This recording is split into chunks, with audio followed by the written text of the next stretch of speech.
Hey YouTube, I was about to take my Sebenza Insingo. It's a small model on it. Of course, it's a Model 21, and the Insingo is a sub-model of the 21 with a different blade shape. Most of you who know about Sebenzas are quite aware of this, and it was a long time coming for a lot of Chris Reeve fans, but it has been my favorite and my EDC blade for many, many, many months now. I think we're going on about a year here. Uh, the only thing that has been able to replace it, maybe longer than a year already, the only thing that's been able to replace it in my pocket, which was for a limited time of about 2 months, was a Num Zan Tanto. I really like the knife. It's very sturdy and I enjoy it, but the lockup seems better on a Sebenza to me than it does on the Num Zan because of how it sits on the ball bearing, the ceramic ball. On the Num Zans, it has just a little movement, and the longer lock bar flexes when I push on it. It's not enough to care about, but in comparison against the 21 or the regular models where it rests on the entire lock bar surface against the blade and has absolutely zero wiggle, I found that I like these better. And this knife has never left me wanting in the strength category, so I don't really need the Num Zan as my everyday blade. I was about to take this one apart and do a cleaning because it's been quite a while and it's starting to get a little sticky on opening and closing, and I'm sure there's some food and everything else in there because I use a knife for everything.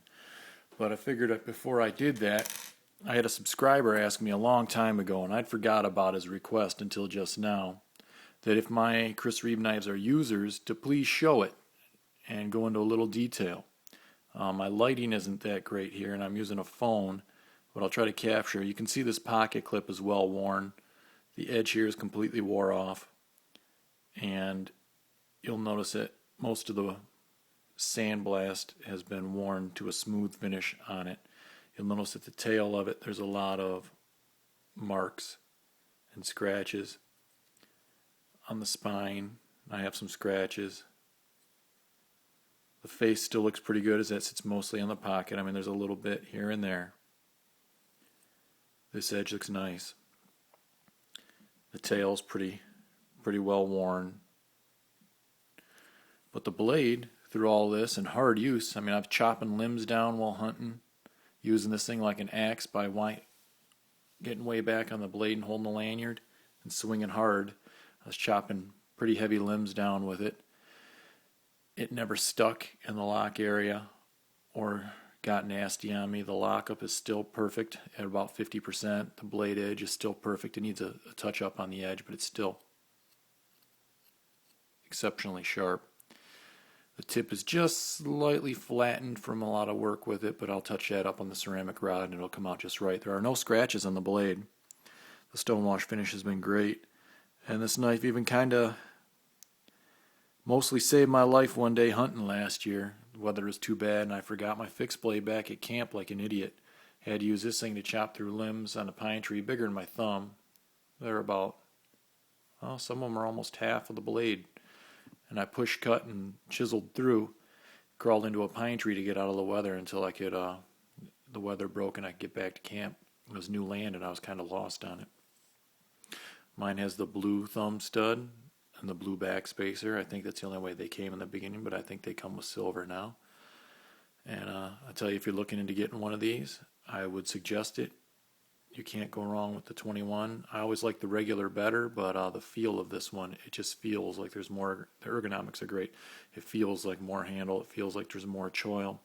It's amazing. I mean, maybe you could push a lock over too far or what have you. There's a lot of complaints on frame locks if you want to get down to the nitty gritty, but I haven't found any reason to complain about this knife. It is by far my favorite out of everything I own, even the prettier and nicer ones, and it resides in my pocket all the time. It also has the blue lanyard pin. A lanyard I put on there in case I drop it in the dark has some reflective tape in it. I'll take it apart real quick while you guys are watching, I guess. And I imagine you're supposed to leave it at about half. It's hard to do. I'm still kind of on one arm here from the shoulder surgery. It's hard to use the other hand. You don't have to take it completely apart for this. Those two screws are the ones you really need to move. but I like to loosen up the rear as well. Loosen up the rear. Not too often, but you know, every now and then.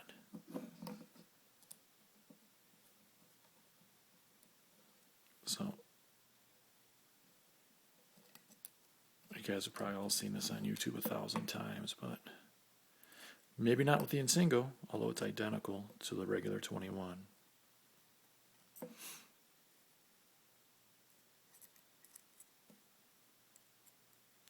course, it isn't going super easy for me here.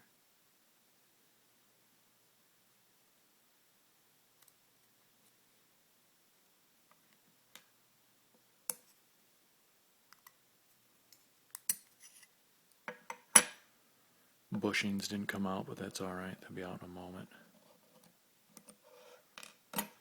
I like to keep the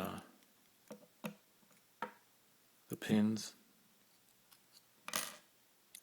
and the bolts all together the same way they came from the factory. It's a little anal, but just how I do things. Again, another anal joke. That's kind of funny. Anyways, I keep all the parts exactly as they came. Pins and bolts together. Get the pocket lint off this stuff. A lot of times I use an air compressor or compressed air like you get for your computer to clean this stuff up. But for right now, just going to use a paper towel. I'm not going to show you the whole detailed cleaning vid. Just figured I'd share with you guys a little bit of a takedown and show you the wear on it.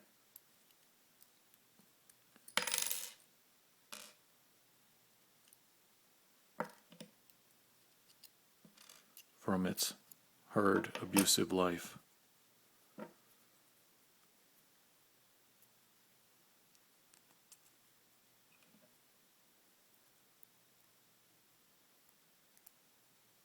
That way I don't lose anything. You see a little bit of leftover grease on there from where the bushing came off. But there's no wear in the titanium other than a little pocket lint on there. For as many times as that phosphor bronze bushing has went back and forth, you'll see that it's absolutely brand new.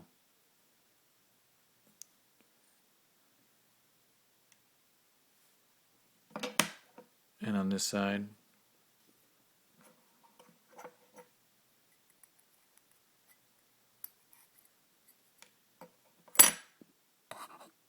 same thing. Absolutely no wear. Just the grease and pocket lint. And once I get all that cleaned up, I'll put a little bit more of the Reeve fluorinated grease through it, which I have somewhere in this bag of parts. Extra stuff, a couple Reeve lanyards, Zan takedown tools, some Loctite, and I gotta find the fluorinated grease. It's not in this bag. But anyways, as boring as I am on the video, I just wanted to show you. These knives are made for the abuse and the use. You're not going to kill them easily. You're not going to damage them by getting some cosmetic marks on them.